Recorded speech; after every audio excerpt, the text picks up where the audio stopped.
When you go on a journey, you pack your bags and hopefully bring enough food or cash to hold you over for the whole trip. When the kids were younger and we were going on a road trip, we would often fill a whole grocery bag full of goodies.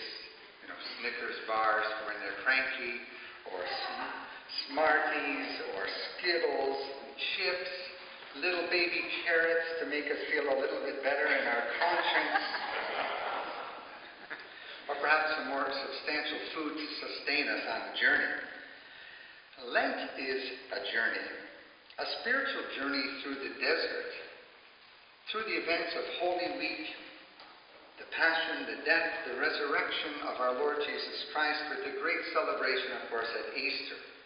The provisions that the lectionary readings give us as food for the journey of Lent center in our gospel reading today, the transfiguration of our Lord Jesus Christ. And by this we are to be encouraged for the journey with a clear revelation of who he is and the path that he will walk, and his calling to us to accompany him on the journey. This gospel reading today is a deeply mystical story, a deeply mystical experience of Jesus our Lord and of three chosen disciples who were privileged to be with him. This deeply mystical story is preceded by the reading from 2 Kings, which also is a deeply mystical experience of the ascension of Elijah, the great prophet, into heaven, he who did not die. Let's look first at the story from 2 Kings. Elijah and Elisha, and if you ever get those confused, you're in good company, most of us do. Elijah, the elder prophet, with Elisha, his protege. They begin their journey in Israel at Gilgal. This is an historic town where the Israelites first made camp after crossing the river Jordan into the Holy Land, the land of milk and honey. Then they traveled next to Bethel, one of the sacred temple sites of ancient Israel.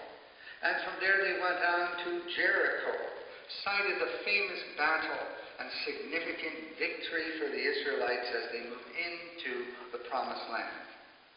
They conclude their journey by leaving Israel and crossing the Jordan River, the famous river of crossing, the famous river of symbol and metaphor in the Christian tradition that when we cross the river Jordan is a euphemism for passing through death and into the Promised Land.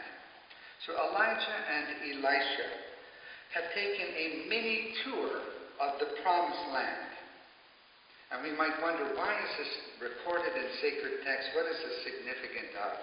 I believe it is deeply symbolic that they've traveled to these historic sites in the life of Israel. I believe by their visitation there, it is a symbol of their gathering together the sacred history of the people of Israel. Gathered together into the mighty words of the prophet, the oracles of God to the people of Israel through Elijah. And as Elijah is preparing for his glorification, preparing for his ascent, where he will ascend into heaven in a whirlwind of fire, by his visiting these sacred places is symbolically gathering up the history, the salvation history of the people of Israel, and offering it up to God in the person of the prophet Elijah. This is sacred story then, sacred geography. You too have a sacred story, for your life is holy. Should you pursue it with diligence, focus, and faith, commitment to God as best as you can, your life too is to be gathered up in glory. During Lent, it's a good time to think of the significant life experiences of our own personal histories. Those life experiences that point you to God. For your life is sacred story, sacred history. So be encouraged on the journey. In our gospel reading today, we have again a very powerful reading that describes the mystical experience, a mountaintop experience for Peter, James, and John, as they saw Jesus' true glory revealed to them. This passage, once again, is pregnant with meaning, symbol, and mystery, all meant to communicate to us the glory of God revealed in Jesus, and to show to us the disciples' response to that revelation. Let's look a bit more at this story. At Jesus' initiative, Peter, James, and John retire to a high mountaintop, which we are told in Luke is for the purpose of a retreat in prayer. While they are there, Jesus' face and clothing are turned dazzling white, whiter than any washer could make them, the scriptures say, and his face shone like the sun. If you've ever seen the movie The Lord of the Rings, the second one, The Two Towers, there's a scene in Mirkwood Forest in which the mysterious wizard Gandalf is transfigured before the hobbits and their friends. Gandalf the Grey, after fighting a mighty Balrog, a fire demon, passes through death and returns as Gandalf the White, more powerful, radiant in glory. And in the forest, when he reveals himself to his friends, they are blinded by the light that emanates from him.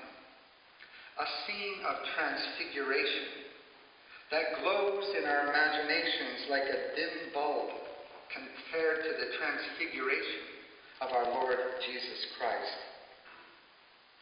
As our gospel story continues, Jesus in his glory is joined by two Old Testament saints, Moses and Elijah, and they talk with him.